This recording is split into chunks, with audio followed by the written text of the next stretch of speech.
नमस्कार दोस्तों, मैं अमित कुमार एक बार फिर से स्वागत करता हूं आपका अपने YouTube चैनल पर। जैसा कि आप थंबनेल से समझ ही गए होंगे कि ये वीडियो किससे रिलेटेड है। तो जी हाँ, मैं बता दूं आपको कि इंडियन रेलवे की जो एक बॉडी है DFCCIL, एक गवर्नमेंट बॉडी एंटरप्राइजेस, उसकी तरफ से एक सर्कुलर जारी किया गया है जिसमें कि कुछ वैकेंसी के बारे में डिस्कस किया गया है। तो आज हम उसी सर्कुलर के बारे में देखेंगे। ये सर्कुलर 1 तारीख को जारी किया गया है और हम देखेंगे कि कौन कौन सी वैकेंसी है, उनकी क्या क्वालिफ़िकेशन है और क्या एज है और क्या कितनी पोस्ट हैं। इन सारी चीज़ों के बारे में एक एक करके डिस्कस करेंगे। तो उन सभी लोगों के लिए एक अच्छा मौका होने वाला है जिनका सिलेक्शन किसी न किसी वजह से या थोड़े से मार्क्स की वजह से रह गया था RRB 2018 की LP वैकेंसी में। तो उन सभी के लिए बहुत अच्छा मौका है। तो इस वीडियो को देखें और इसमें मैंने डिस्क्रिप्शन में लिंक डाल दिया है नोटिफिकेशन का। तो जिसके पास नोटिफिकेशन नहीं है वो उस नोटिफिकेशन को पूरा पढ़ें। और इसका सिलेक्शन प्रोसेस है वो अभी डिस्कस नहीं किया गया है, बट मोर और लेस सेम ही होगा RRB की तरह। बाकी चीज़ें जो डिस्कस की गई हैं वो हम नोटिफिकेशन में देखते हैं। और चलिए शुरू करते हैं हम और नोटिफिकेशन को देखते हैं।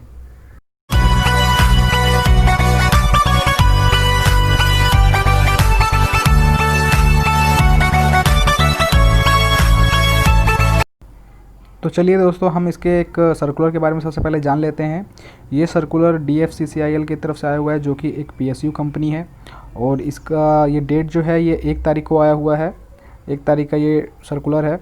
तो इसके सब्जेक्ट में क्या लिखा हुआ है कि creation of post and policy for crew in operation phase.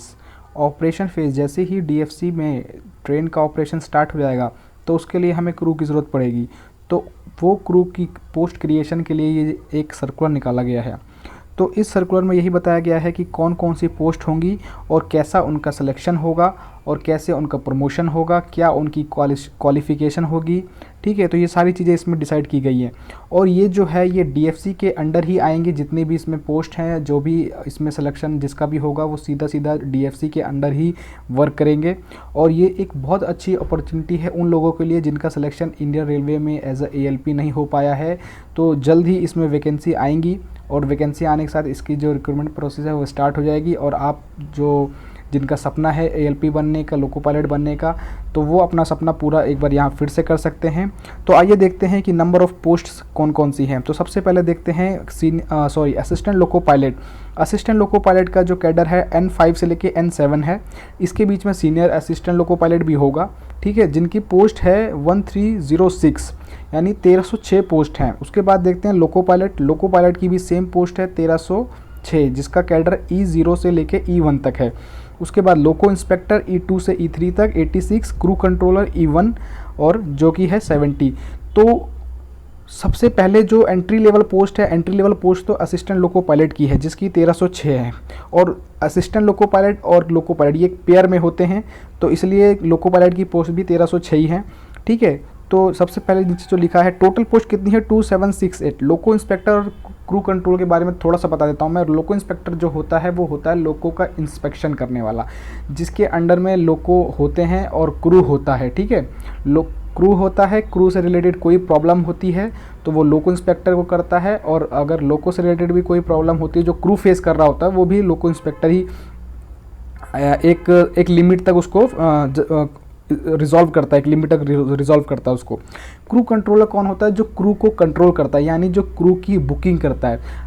Crew को कौन सी ट्रेन में जाना है, उसको कौन सी ट्रेन के लिए बुक करना है, उसको ये सब चीज़ें जो होता है वो क्रू कंट्रोल करता है। इसके बारे में हम किसी और वीडियो में फिर बात करेंगे। तो अभी हम यहाँ पे जो बात करने के लिए आए हैं वो बात करते हैं।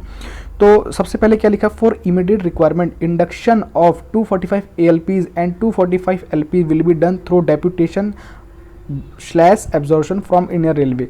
ठीक है, तो इमीडिएट रिक्वायरमेंट के लिए हो सकता है कि ये इंडियन रेलवे से एब्जॉर्ब करें इतने अभी लोको पायलट और LP। लेकिन क्या है कि ओवर द पीरियड जैसे ही इनका ऑपरेशन फुल्ली स्टार्ट हो जाएगा तो कहीं ना कहीं ये इनको भी ज़रूरत पड़ेगी, क्योंकि ये एक सेपरेट बॉडी है। Indian under the ministry of railway है, लेकिन ये एक सेपरेट बॉडी है। सेपरेट बॉडी है तो इसको भी अपने एम्प्लॉय रखने की ज़रूरत है। जैसे कि राइट्स है, राइट्स भी एक रेलवे का ही बॉडी है, लेकिन उसके अपने एम्प्लॉय है और वो PSU में आता है। अच्छा पैकेज होता है, अच्छी रेपुटेशन होती है और अच्छी जॉब होती है। तो सिमिलरली यहाँ पे भी एक अच्छी रेपुटेशन होगी, अच्छी जॉब होगी और सब कुछ आपको अच्छा होगा। ठीक है। यहाँ पे भी जो भी जॉब करेंगे ऐसा सोच के मत करना कि ये अलग है रेलवे से और ये प्राइवेट है समथिंग करके, नहीं, ये पीएसयू है। और पीएसयू में आप जानते हैं कि PSU is also better than government job, ठीक है। तो अब यहाँ पे बात करते हैं एएलपी की। एएलपी का जो है वो N5 है, ठीक है। आपको पता है हर जगह एक लेवल होता है, उसी ये लेवल N5 है। जैसे यहाँ पे हमारा सरकारी जॉब में क्या होता है, गवर्नमेंट जॉब में यहाँ पे भी लेवल होता है, लेवल 1 लेवल 2 करके। तो यहाँ पे N5 है, जिसका पे बैंड जो रहेगा वो रहेगा 25,000 से 68,000, ठीक है। उसके बाद सीनियर एएलपी जिनका पे बैंड, जिनका लेवल N6 है और उनका जो पे बैंड रहेगा वो रहेगा 28,000 से 80,000। जूनियर कैप्टन, ठीक है, जूनियर कैप्टन, उसके बाद कैप्टन, उसके बाद सीनियर कैप्टन। तो आप यहाँ पे देख सकते हैं उनका पे बैंड और उनका लेवल, ठीक है। उसके बाद जो जूनियर कैप्टन के बाद जो है वो आ जाते हैं हम कहीं ना कहीं लोको पायलट की तरफ, ठीक है। N5 से लेके N7 तक हमारा हम जूनियर कैडर पे रहते हैं, जूनियर एग्जीक्यूटिव ग्रेड पे रहेंगे। उसके बाद हम सीनियर एग्जीक्यूटिव ग्रेड की तरफ आ जाएंगे, ठीक है। वो आगे हम देखते हैं क्या क्या है। Process of filling of post, process क्या है, open requirement will be done only at 1 level. 1 level कौन सा होगा, N5, यानी कि जो ओपन रिक्वायरमेंट होगी वो केवल और केवल असिस्टेंट लोको पायलट के लेवल पे ही होगी, जिसका लेवल N5 है और जिसका पे बैंड है 25,000 से 68,000, ठीक है, जिसको हम जूनियर एग्जीक्यूटिव ग्रेड 3 भी कहते हैं, ओके। उसके बाद whenever there is urgent requirement of crew, railway requirement board RRB will be requested to provide ALP from their panel if candidates are available। इसका मतलब यही है कि अगर कभी अर्जेंट रिक्वायरमेंट हुई तो ये सीधा सीधा अप्रोच करेंगे रेलवे को अप्रोच करेंगे, क्योंकि रेलवे के पास अभी अच्छी खासी स्ट्रेंथ में क्रू है। तो उनको अप्रोच करके कुछ उनका क्रू लेके अपना यूटिलाइज करेंगे जब तक उनकी रिक्रूटमेंट पूरी नहीं हो जाती या जब तक उनके पास सफिशेंट स्टाफ नहीं होता। For remaining level from N6 यानी junior executive grade 2 to E1 it will be fill up through promotion, यानी जो वो एंट्री लेवल पे फिलअप वैकेंसी करेंगे असिस्टेंट लोको पायलट, उसके बाद जो आगे की लेवल है N6 और N6 से लेके E1 तक उसकी जो पोस्टिंग होगी वो थ्रू प्रमोशन होगी। वो जो फिलअप होंगी पोस्ट जो भी हैं वो थ्रू प्रमोशन होंगी, ठीक है। Till the formation of cadre the post at various level will be filled up through immediate absorption. कहने का मतलब यही है कि जब तक कैडर फॉर्मेशन नहीं होता तब तक इमीडिएट इफेक्ट के लिए, इमीडिएट वर्किंग के लिए जो भी पोस्ट फिल की जाएंगी वो एब्जॉर्प्शन से होगी, जो कि कहीं ना कहीं आप समझ सकते हैं कि इंडियन रेलवे से ही होंगी, क्योंकि इंडियन रेलवे की एक बॉडी है। तो जब तक इनके पास पूरे स्टाफ नहीं हो जाता, क्रू नहीं हो जाता, रनिंग स्टाफ नहीं हो जाता, तब तक ये कहीं ना कहीं हेल्प लेंगे इंडियन रेलवे की। लेकिन ये बात पक्का है कि इनकी वैकेंसी आएगी और वैकेंसी आने के बाद इनका जो है खुद का क्रू होगा, खुद के loco pilot, assistant loco pilot, और जैसे जैसे रेलवे में होता है वो सबको इनका खुद का भी होगा। तो लोगों के लिए एक अच्छा चांस बनेगा, एक सेपरेट बॉडी आ जाएगी। जैसे कि आपने देखा है कि रेलवे में जो नहीं बन पाते वो जाके फिर कहीं ना कहीं दूसरी जॉब करते हैं, तो सेम ये ऐसे कर सकते हैं कि जो रेलवे में इस पोस्ट पे नहीं आ पाए, वो एएलपी नहीं बन पाए, लोको पायलट नहीं बन पाए, वो जाके डीएफसी में बन सकते हैं, जो कि बहुत ही अच्छा एक सुनहरा अवसर है लोगों के लिए, क्योंकि ये पीएसयू है, पब्लिक सेक्टर यूनिट है, और अच्छी सैलरी मिलेगी, अच्छी रिस्पेक्ट मिलेगी, सब कुछ रेलवे जैसा होगा, ठीक है। नेक्स्ट आते हैं तो बात कर लेते हैं यहाँ पर थोड़ा सा कैटेगरी, लेवल एंड पे स्केल और मोड ऑफ फिलिंग। देखिए ये सारी चीज़ अभी हमने डिस्कस कर ली है कहीं ना कहीं, ठीक है। तो एक बार आप इस पर नज़र फिरा लीजिएगा कि क्या क्या है इसमें, कैसा कैसा है। उसके बाद आइए आगे चलते हैं। हाँ, qualification, age, medical standard etcetera for open market recruitment. जब रिक्रूटमेंट होगी तो क्या क्या इनका क्वालिफिकेशन होगा, क्या मेडिकल स्टैंडर्ड होगा और क्या एज होगा। तो ये पूरी तरह सेम है जैसे इंडियन रेलवे में होता है, सेम एज इट इज़ वैसा ही है। क्वालिफिकेशन की बात करें तो क्वालिफिकेशन मैट्रिकुलेशन प्लस आईटीआई है। आईटीआई की सारी ट्रेड्स लिखी हुई हैं, जो ट्रेड्स एप्लीकेबल होती हैं। साथ में 3 years diploma in mechanical, electrical, electronics, automobile engineering और combination of various stream of this engineering disciplines, ठीक है। तो यहाँ पे 3 साल का डिप्लोमा जो करते हैं लोग इंजीनियरिंग फील्ड में वो भी चलेगा, और साथ ही साथ डिग्री बीटेक भी चलेगी, बीटेक एमटेक सभी एप्लीकेबल है। एज भी सेम वही है 18 to 30, और जो रिलैक्सेशन है up to 5 year for SC and ST and up to 3 year for OBC, ठीक है। मेडिकल स्टैंडर्ड A1 है, same as it is railway वाला प्रोसेस है यहाँ पे, ठीक है। ALP will be train in both system electrical and mechanical, यानी कि दो टाइप के लोको होते हैं, डीजल लोको और इलेक्ट्रिक लोको, तो दोनों टाइप की ट्रेनिंग दी जाएगी इनको, ठीक है। प्रमोशन की बात कर लेते हैं। प्रमोशन कैसा होगा? प्रमोशन होगा कि N5 से N6 यानी असिस्टेंट लोको पायलट से senior assistant loco pilots 3 years. यहाँ पे रेलवे में भी ऐसा ही होता है कि जैसे ही आपको 2.5 यानी 2.5 साल से 3 साल होते हैं वह तभी आपका प्रमोशन हो जाता है सीनियर ALP में, ठीक है। उसके बाद N6 से N7 senior ALP to junior captain, ठीक है। तो वो भी 3 साल में ही होगा। जब आप सीनियर ALP बन जाएंगे, 3 साल की वर्किंग हो जाएगी, तब आपका जो प्रमोशन है वो जूनियर कैप्टन में हो जाएगा। उसके बाद N7 से E0 यानी जूनियर कैप्टन से कैप्टन, यानी जब आप कैप्टन बन जाते हैं तो कहीं ना कहीं आप ये समझ लीजिए आप लोको पायलट के इक्विवेलेंट हो गए हैं, वो भी 3 साल में हो जाएगा। और E0 से E1 यानी captain to senior captain 4 year. अब देखिए यहाँ पे कुछ थोड़ा सा डिफरेंट भी है, सुनने में भी अच्छा लग रहा है, captain, senior captain, junior captain, ठीक है। तो ये कहीं ना कहीं आपको एक अच्छी फीलिंग देगा, और अच्छी फीलिंग, लोको पायलट से भी एक ऊपर की फीलिंग देगा, ठीक है।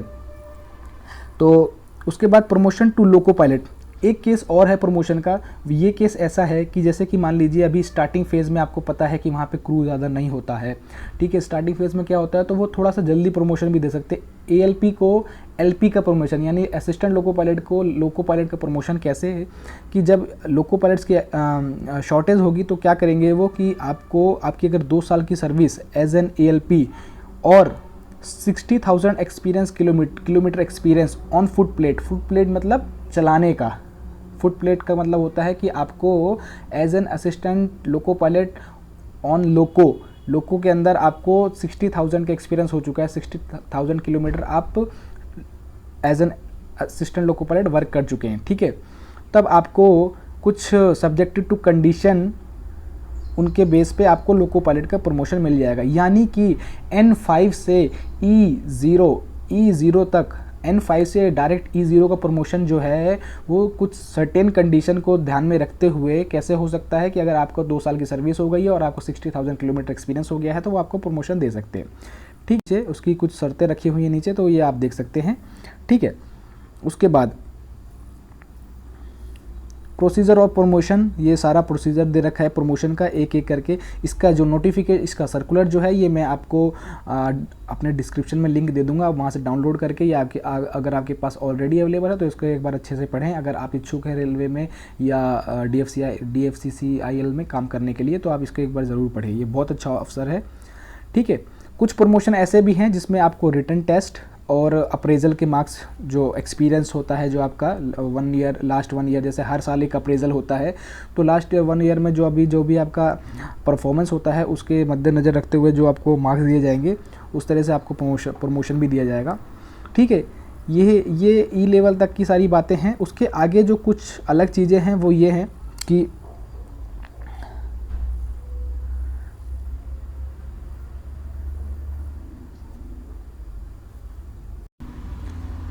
उसके बाद जो प्रमोशन है, जो रिक्रूटमेंट है वो लोको इंस्पेक्टर की है। लोको इंस्पेक्टर मैंने बता दिया आपको क्या होता है, तो उसके बारे में तो अभी हमें जानने की कोई ख़ास ज़रूरत है नहीं। क्योंकि लोको इंस्पेक्टर का जो प्रमोशन होता है वो जब आप लोको पायलट बन जाते हैं उसके बाद कुछ अलग क्राइटेरिया होता है, कुछ किलोमीटर या कुछ ईयर एक्सपीरियंस होता है, तब जाके आप बन सकते हैं 5 लाख किलोमीटर और completed 10 year of actual service as loco pilot, तब जाके आपका प्रमोशन होता है और आपको एक रिटन टेस्ट देना पड़ता है।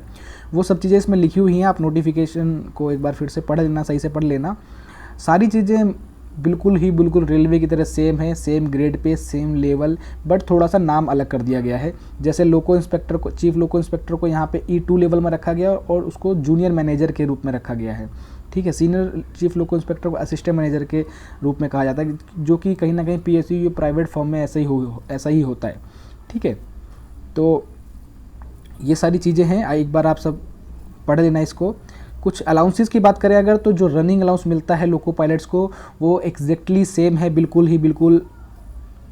रेलवे की तरह। ALP को जो रनिंग अलाउंस मिलता है वो मिलता है 376 पर 100 किलोमीटर, यानी कि पर किलोमीटर 3.76 पर किलोमीटर के हिसाब से मिलता है। और LP को जो मिलता है वो मिलता है 3.91 पर किलोमीटर के। जूनियर कैप्टन को मिलेगा 4.03 पर किलोमीटर, सीनियर कैप्टन को मिलेगा 5.20 पर किलोमीटर और सीनियर कैप्टन को मिलेगा 5.30 पर किलोमीटर, ठीक है। तो ये सेम रहेगा। और उसके अलावा जो लोको इंस्पेक्टर है उनका जो है वो 5.30 पर किलोमीटर है। साथ में कुछ अलग रनिंग रूम अलाउंस जो होते हैं वो भी यहाँ पे दिए गए हैं। शंटिंग अलाउंस जो होते हैं, जो शंटिंग करते हैं, उनके लिए भी यहाँ पे अलाउंस दिए गए हैं कैसे कैसे होंगे। तो आप सबको ये मेरा सजेशन है, जिनका भी ये सपना है कि वो लोको पायलट बनना चाहते हैं, असिस्टेंट लोको पायलट बनना चाहते हैं इंडियन रेलवे में, तो ये एक बहुत ही सुनहरा अवसर है आपके लिए। इसके फॉर्म जो हैं अभी 1-2 महीने में आ सकते हैं। हम देखेंगे जब भी फॉर्म आएंगे तो उसके ऊपर भी एक वीडियो बनाएंगे कैसे फॉर्म फिलअप करना है, और आगे की जो भी प्रोसेस होगी उसके ऊपर वीडियो बना के आपको इन्फॉर्मेशन देंगे। तो इस वीडियो को